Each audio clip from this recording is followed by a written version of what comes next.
Welcome to my channel. मेरे channel पर आप सभी का एक बार फिर से स्वागत है। तो देखिए, इस सेशन में हम डिस्क्राइब करेंगे कि अयोध्या में जो निर्माणाधीन राम मंदिर है उसमें राम लाला की मूर्ति के लिए जो शिलाएं यूज किया जाएगा वो शिलाएं नेपाल से मंगाया जा रहा है और वो नेपाल से ये शालिग्राम शिला है और ये शिलाएं नेपाल के गंडकी नदी यानी शालिग्रामी नदी से लाया जा रहा है और इस शिला को लाने के लिए सभी भक्तगण और वहाँ पे गए हैं और इस शिला शोभा यात्रा में नेपाल के प्रधानमंत्री भी हैं। तो देखिए ये कैसे जो है नेपाल से लाया जा रहा है और किस तरह से भक्तजन यहाँ पे शोभा यात्रा में हैं। और इस शिला में जो है बड़े वाले शिला का जो वजन है वो है 26 टन और इससे छोटे वाले शिला का जो वजन है वो है 14 टन। 2 शिलाएं लाया जा रहा है नेपाल से, जिससे कि राम मंदिर में स्थित राम लाला के मूर्ति का जो है इसी शिला से निर्माण किया जाएगा। अब आपको सबसे पहले ये देखिए शिला शोभा यात्रा से, उसके बाद हम आपको इस शिला की ऐसी क्या है शालिग्रामी शिला में जो कि इसी से राम मंदिर का निर्माण किया जाएगा वो भी बताएंगे, हम डिस्क्राइब करेंगे पूरे। देखिए सबसे बड़े वाली जो शिला, इसी शिला का वजन जो है 26 टन है और इससे छोटे वाली शिला जो पीछे है यहाँ पे देखिए ये आपको ट्रक जैसे ही आएगा। इस सबसे 2 शिलाएँ लाया जा रहा है। तो ये छोटे वाली जो शिला है इसका वजन है 14 टन और ये बड़े वाली जो शिला है इसका वजन है 26 टन।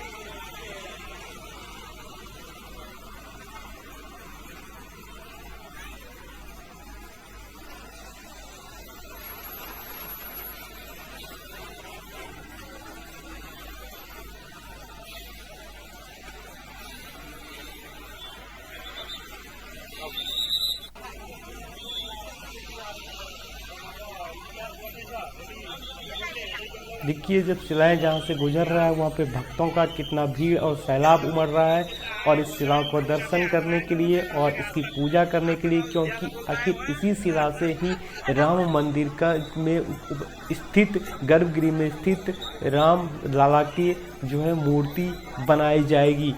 ये नेपाल का दृश्य आपको दिख रहा है। यहाँ से 26 तारीख को ही ये आपको इस शिलाओं को ट्रेन के द्वारा ट्रक पे लोड किया गया और सबसे पहले ये जो काली गंडकी नदी है वहाँ पे शिला की विधिवत पूजा अर्चना की गई दोनों शिलाओं का। और यहाँ पे श्री राम जन्मभूमि तीर्थ क्षेत्र के ट्रस्ट के जो सदस्य थे कामेश्वर चौपाल जी, इन्होंने भी बताया कि जिस नेपाल की जिस जगह से भी शिलाएं गुजर रही है वहाँ पे भक्तों का जनसैलाब उमड़ रहा है और सभी पूजा अर्चना करने के लिए और श्री राम भगवान की जय करने के लिए वहाँ पे उपस्थित हो जाते हैं और इस शिला शोभा यात्रा में सम्मिलित होते हैं। ऐसा लगता है कि मानो कि त्रेता युग आ गया हो। और आपको हम बता दें कि इस शिला शोभा यात्रा में नेपाल के प्रधानमंत्री भी सम्मिलित हैं और वो भी वहाँ से इस शिला के शोभा यात्रा के साथ भारत आएंगे। तो आपको हम बताते हैं अब कि इस शिला का जो है कब तक, ये शिला 2 फरवरी को जो है अयोध्या पहुंच जाएगी और विशाल काय शालिग्राम शिला जो अयोध्या लाई जा रही है ये सबसे पहले शुक्रवार को ये शिलाएं जनकपुर पहुंची। वहां से जो काली गंडकी नदी के किनारे से जो इस शिलाओं को लाया गया जनकपुर पहुंचा, वहां पे विधिवत पूजन और अनुष्ठान किया जा रहा है। उसके बाद फिर ये मधुबनी बॉर्डर से भारत में प्रवेश करेगी और 31 जनवरी को दोपहर बाद ये गोरखपुर के गोरक्षपीठ में पहुंचेगी और वहां भी पूजा अर्चना विधिवत होगा। उसके बाद इन दोनों शिलाओं को जो है वहाँ से आगे के लिए जो है अयोध्या के लिए प्रस्थान किया जाएगा। तो देखिए अब शिलाओं से राम ऐसे आखिर शालिग्रामी शिलाएं की मान्यता जो है वो क्यों है, क्यों आखिर शालिग्रामी शिलाएं से ही इस मूर्ति का निर्माण किया जा रहा है। तो देखिए शालिग्राम पत्थरों को शास्त्रों में जो है विष्णु का रूप माना जाता है और वैष्णव शालिग्राम भगवान की पूजा करते हैं, इसलिए पूरा पत्थर शालिग्राम है। इसे अधिकतर नेपाल की गंडकी नदी में पाया जाता है और ये पत्थर जो है 6.5 करोड़ वर्ष पुराना है और इस पत्थर को, इस शालिग्रामी पत्थर को खोज करने के लिए श्री राम जन्मभूमि तीर्थ क्षेत्र के सभी सदस्य लगातार लगे हुए थे और अंत में आर्कोलॉजिकल डिपार्टमेंट की तरफ से जांच करके ये बताया गया कि ये सही में शालिग्रामी पत्थर है और 6.5 करोड़ वर्ष पुराना है। अब आपको हम ये भी बताते हैं कि श्री राम जन्मभूमि तीर्थ क्षेत्र के जो सदस्य और अध्यक्ष हैं वो जब ये पहुंचेगा वहाँ पे अयोध्या, तो किस प्रकार से इस शिलाओं से जो है राम लाला की मूर्ति का निर्माण किया जाएगा। तो देखिए, सबसे पहले क्या है कि इन दोनों शिलाओं को जब ये आ जाएगा अयोध्या, तो अयोध्या पहुंचने के बाद शालिग्राम की इन शिलाओं से राम लाला मूर्ति तैयार करने की अलग ही प्रक्रिया है। सबसे पहले राम लाला की मूर्ति तैयार करने के लिए जिन मूर्तिकारों और कलाकारों का चयन किया गया है वह पहले अपनी ड्राइंग और सैंपल श्री राम जन्मभूमि तीर्थ क्षेत्र ट्रस्ट को देंगे और जिसका भी ड्राइंग और सैंपल पसंद आएगा उसी मूर्तिकार को शालिग्राम का ये पत्थर जो है राम लाला की मूर्ति बनाने के लिए दिया जाएगा।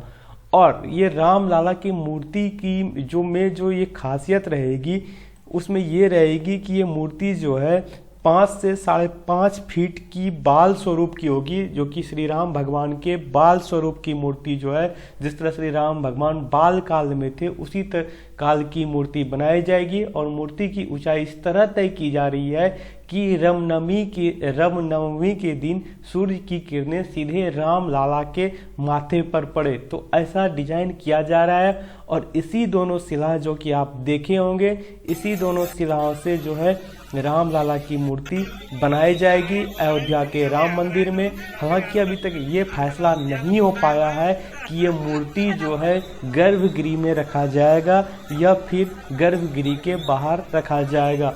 और ये श्री राम लाला की मूर्ति के लिए जो निर्माण चला है, बिहार के भी बहुत से जगहों पर लगभग 25 जगहों पर रुकेगी और वहाँ पे इसका पूजा अर्चना श्रद्धालुगण और भक्तजन करेंगे। उसके बाद ये मुजफ्फरपुर होते हुए ये जो है गोरखपुर के लिए प्रस्थान करेगी और गोरखपुर से ये शिलाएं जो है फिर अयोध्या के लिए प्रस्थान करेगी। तो ये है रामशिला जन्मभूमि। और आपको ये भी हम बता दें कि ये काली गंडकी नदी जो है नेपाल में यहीं बह रही है ये नदी, और इसी नदी के किनारे से इस शिलाओं को खोज के निकाला गया है, जैसा कि आपको दिख रहा होगा। और वहाँ से ये ट्रक पे लोड किया गया है। तो ये जो है एक तरह से और इसकी बहुत जो इम्पोर्टेंट है, और 2024 तक इस राम मंदिर का निर्माण कार्य भी पूरा होना है। इसीलिए जो है अब अंतिम फेज में श्री राम लाला की मूर्ति के निर्माण का कार्य भी चल रहा है। तो वीडियो कैसा लगा कमेंट करके जरूर बताइए।